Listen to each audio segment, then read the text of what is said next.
গত 3 দিন ধরে ভাঙড়ের মাটিতে এক হারবাত 34 বছর ধরে যে সিপিএম এর লাল সন্ত্রাস লুট করেছে, আজকে তৃণমূল কংগ্রেসে এসে পুরনো তৃণমূল কংগ্রেসদের উপরে আক্রমণ করছে।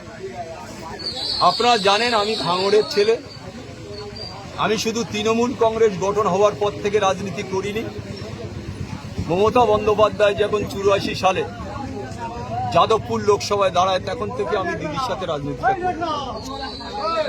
আজকে যেটা আমার বলার, যে এক এক করে যারা ভাঙড়ের পুরনো তৃণমূল কংগ্রেস যারা লড়াই করেছে, জীবন দিয়েছে, গত পঞ্চায়েতে হয়তো আমি মারা যেতে পারতাম, আমার ছেলে মারা যেতে পারত, খাদিজা বিবি মারা যেতে পারত, তাদের উপরে গত পরশু থেকে শওকত মোল্লা নিজে যে আরাবুলের যেসব ছেলেরা আছে তাদের হাত ভেঙে দাও, পা ভেঙে দাও, তাদের গুড়িয়ে দাও, তাদের মেরে দাও, তার বক্তব্য আপনারা ইতিমধ্যে বিভিন্ন চ্যানেলে প্রকাশ হয়েছে।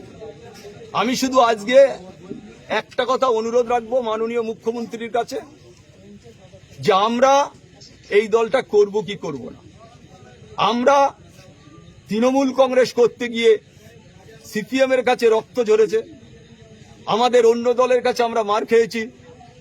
আজকে যিনি এখানে এসে অবজারভার বলে যিনি দাবি করে এলাকা যেভাবে সন্ত্রাস করছে, আজকে যারা মেরেছে তারা কিন্তু কেউ ভাঙড়ের ছেলে নয়।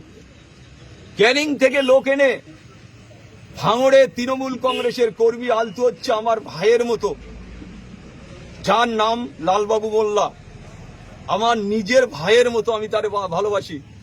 24টা ঘন্টা আমার সাথে থাকে, আপনারা মিডিয়ার লোক সবাই জানে। তার গাড়ি ভাঙা হয়েছে, তাকে মেরে দেবারও ষড়যন্ত্র হয়েছিল, কোন রকম ভাবে সে প্রাণে বাঁচে। যে অফিসটায় আমি ভোজেরহাটে বসি সে অফিসটা পর্যন্ত গুড়িয়ে দেওয়া হয়েছে। সমস্তটা সিসিটিভি ক্যামেরা থাকার পরেও তারা সমস্ত সবাই মুখ বেঁধে এই গাড়ি ভাঙচুর করে, পার্টি অফিস ভাঙচুর করে। কি কারণে হামলা? কি আপনারা দেখেছেন হামলা কি কারণে?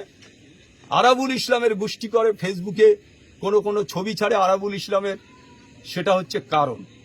আপনারা দেখেছেন গত পরশুবার দিন, আপনারা গতকালই বাপি আমাদের প্রাক্তন প্রধান, ওর ওয়াইফ দুবারের প্রধান, ও অঞ্চলের এখনো ভগবানপুর অঞ্চলের সভাপতি, তাকে মারা হয়েছে, তার বউকে মারা হয়েছে। যেভাবে এরা নোংরামু করছে, আজকের আপনারা দেখবেন সর্বত্র বোমা ফাটছে। কেন? একটা সন্ত্রাস কায়েম করার জন্য ভাঙড়ে নতুন করে শওকত মোল্লার নেতৃত্বে গোটা ভাঙড়ে যারা পুরনো তৃণমূল কংগ্রেস আছে তাদের উপরে আক্রমণ করা চলছে। আমি শুধু দিদির কাছে হাত জোড় করে অনুরোধ রাখবো, অভিষেক বন্দ্যোপাধ্যায় আমার নেতা, আমার নেত্রী হচ্ছে মমতা বন্দ্যোপাধ্যায়। তানার আদর্শ নীতি নিয়ে আমি 2006 সালে ভাঙড় থেকে বিধায়ক হই। তানার আশীর্বাদ এখনো, আমি তানার কাছে শুধু হাত জোড় করে বলবো যে আমরা কোন পথে যাব, এর বিচার আমরা চাই। এই অন্যায়ভাবে রাত দুপুরে তৃণমূল কংগ্রেসের কর্মীদের উপরে আক্রমণ,